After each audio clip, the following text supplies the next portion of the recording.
Hollywood loves a fallen hero. From Christian Bale's broken Batman in The Dark Knight Rises to Daniel Craig's wasted James Bond in Skyfall, there is something about the sight of a once-a-Titanic figure laid low that inspires and enthuses filmmakers. As our heroes drink themselves into oblivion, or drown in self-pity, we are reminded of the contrast with their better, truer former selves.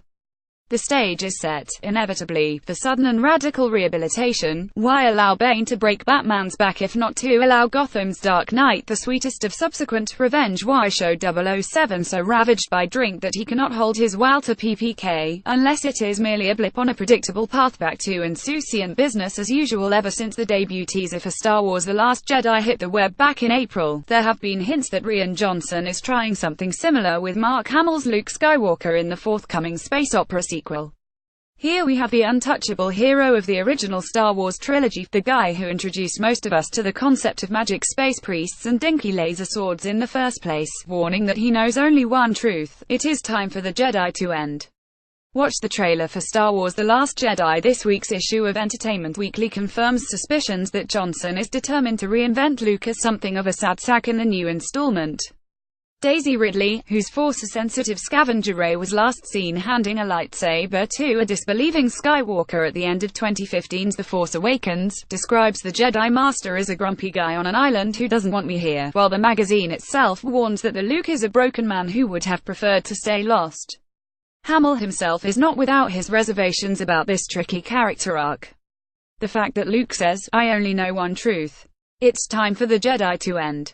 I mean, that's a pretty amazing statement for someone who was the symbol of hope and optimism in the original films, he tells you, adding, "When I first read it, my jaw dropped.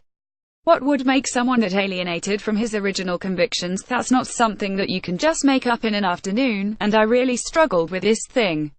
It's up to you, Ray. Shed better remedy the situation. Photograph YouTube." It's not hard to imagine where Johnson is going with all this. Star Wars fans are desperate to see Luke back in action, taking up his rightful place at the heart of the Resistance alongside Leia, Oscar Isaac's Poe Dameron, Rey, Finn Eyal. However, it can't be as simple as just turning up on Ahch-To and speeding away 5 minutes later with Luke in his rightful place on board the Millennium Falcon, reminiscing about the time Vader chopped his hand off and losing at Monster Holocaust to Chewbacca. A deeper understanding of Skywalker's journey into misery is required if we are to believe that Help's capable of getting back on his feet and blowing up a Death Star or two. We have a fairly good idea why Luke exiled himself on Ahch-To in the first place. Kylo Ren, who Hamill suggests Skywalker believed was a new chosen one, murdered his mentor's trainees and flounced off to join the dark side. Yet this is Luke Skywalker we are talking about, who witnessed his own surrogate parents burnt to a crisp at the outset of 1977's Star Wars and barely blinked an eye. There must be something more here to Skywalker's descent into despair. Why did Luke fail to go after Ren to put right his mistake as the more experienced Jedi? It might be that he is the only being in the galaxy capable of taking down the whingy Vader wannabe.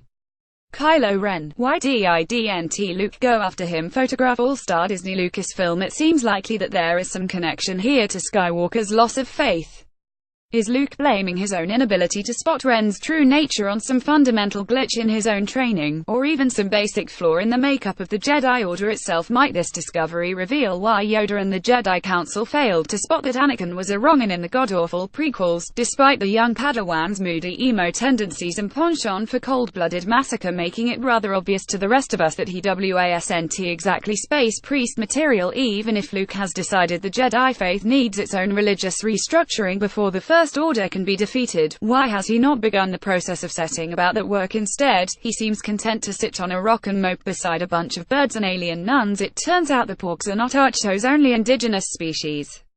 Hope has always been the catalyst for change in Star Wars, yet it seems that the saga's greatest emblem of faith in a better future is currently completely bereft of it. This, it seems, is the mystery that Rey will be charged with unraveling. Until she does, we'll be stuck with a version of Luke that nobody ever asked for, let alone expected to receive. Let's hope our young hero gets to the bottom of the Jedi Master's funk as quickly as possible. There's nothing wrong with challenging an iconic character in radical new ways. But this all-new, all-grumpy Jedi-hating version of Luke Skywalker could get pretty old, pretty quickly if he's allowed to hang around too long.